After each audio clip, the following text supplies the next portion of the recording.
First step in making decals is going ahead and designing your decals. The best way I recommend doing it is if it's a decal of a picture or something like that, I recommend bringing it into, I take mine into Microsoft PowerPoint. Show you that over here. If it's not something like for my 627 scrapers here, you can see that I went ahead and designed them myself.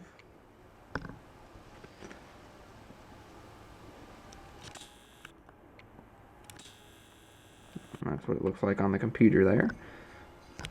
So I have the ability to, of course, drag these around. On my first test print, I like to go ahead and print a variety. So I have this Caterpillar logo that'll go above the front radiator. I have a variety of different sizes because I'm not sure what size will print out that I want. So I just make a variety, and that way I can choose which size I need. So then I can print on decal paper. Since decal paper is expensive, you only want to print it once. You can't really afford to make mistakes because it can get expensive. So I like to do a test print. So I get all my things designed. I have a bunch of different sizes for all these different types of different logos. I've also got, and so on this slide I have all my color decals that I want with white backgrounds. On this page I have all the decals I want with clear backgrounds. So these I'll print on white decal paper, these I'll put on clear decal paper. So once you have that done, we'll go ahead and go to the second step, which is our test print. So these are the exact same decals here, and then I printed them. I just print them on an 8.5 by 11 sheet of paper, so that way I can get a good feel for the color and the size. So as you can see, I've got the variety of sizes there, and the sizes tend to vary a little bit compared to what I had on the computer screen. Now what I'll do is I'll go ahead and cut these out and test fit them on the models to see how they look. This will give you a good idea of how big the decals need to be. And let's say I like this size here, this third size down of this Caterpillar logo. Well, that's the one I'll do. I'll print off multiples of those, as many as I need. Same thing for these various other decals that I've got. So I'll do that with my white decal paper. For my clear decal paper, of course, I can't print them on clear sheets, but I'm pretty sure about what the colors are going to look like on this. It's just black ink, so black ink will be black ink.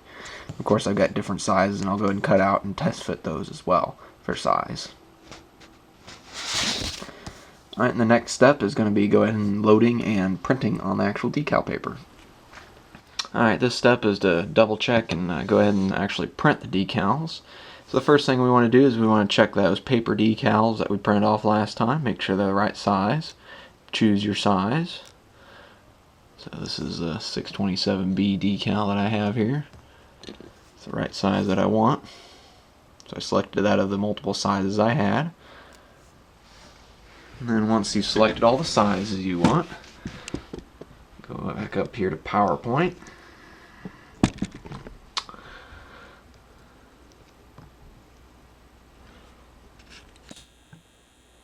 And here are all my decals that I want with a white background. I'm going to go ahead and print up a few extras. You can never go wrong with printing some extras. So here are my that 627B decal we were just looking at, and some others that I'm doing. And then also we have the ones we want with a clear background. That's these decals here. And like I just said, there's two different types of decal paper that we have here. We're going to use. We have our, and both of them look the same right now. One's clear and one's white. And the only way to tell is that it's printed on the backing paper here. It says inkjet clear Waterslide decal paper. This one says inkjet white Waterslide decal paper. Just make sure you keep the two separate because they look identical.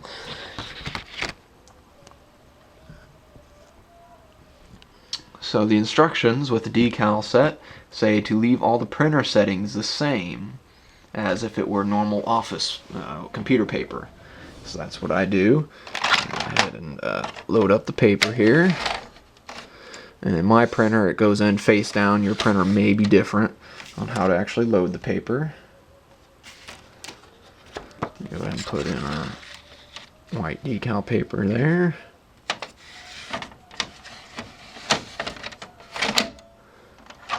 Open it back up. Go ahead and make our print commands here. Make sure you don't scale anything when you're printing. And select which. I have multiple pages, so we want to make sure we choose the right page.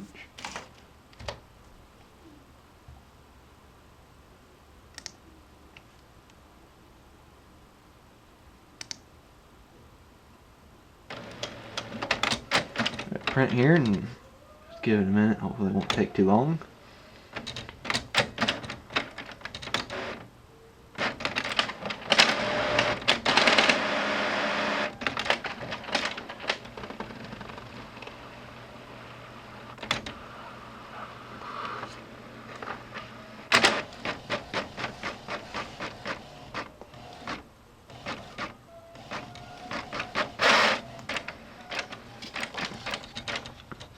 And there we go. Same set of decals printed on decal paper. The next step that we'll go to is putting on the decal sealing adhesive, or decal sealer. So the next step to doing this is the decal bonding spray. This is a can from Testors. It says to make sure you use at a room temperature in a well ventilated area. That's why we're out here in the garage. We got everything covered up with this newspaper. And we got our 2 sheets of decals before us. Make sure the can is well mixed. I mixed mine for about a minute beforehand. And then we're going to go ahead and cover it. Don't want to spray paint real close. This is similar to spray painting, so we want to stay a good distance away. Give it nice, light, even coats, dusting coats. So we go ahead and just hit it real light there. You can kind of see it in the glaze of the light. I don't know if we'll be able to get it on camera there. Probably won't be. But you can kind of see where you sprayed, and you want to make sure you don't want to overspray it, because otherwise it's going to make the decals very brittle.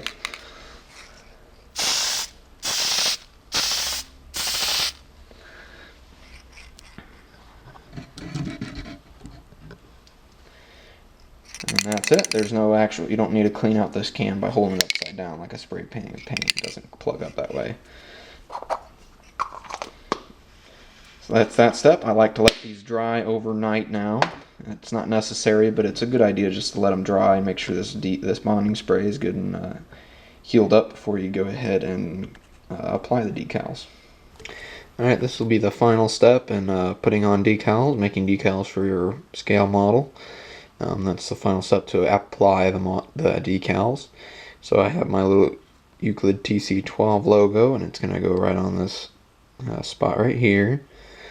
So first you want to cut out your decal like I have here. Cut it out with the backing paper on it. You can see it there. Just cut it out. Try and make it smaller the better. Some people like to get rid of the corners. I've never done that before.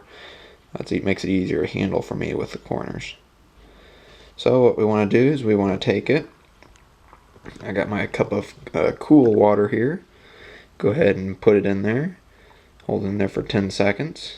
3 1000, 4 1000, 5 1000, 6 1000, 7 1000, 8 1000, 9 1000, 10 1000. Take it out. We'll put it over here on our paper towel and let it sit for a minute. Alright, once our 60 seconds is up, we'll go ahead and grab our decal again with our tweezers. Now, focus on my decal here. We want to wait until the backing paper slides free on the decal here. It should. As you can see, the decal will move ever so slightly up against the backing paper. So go ahead and slide it off a little bit. You can see the Euclid logo is sliding off. Better focus on this. See it sliding off, and then we go ahead and just put it right on the model here. I like to pin one side down with my fingers, apply the other side, layer it on.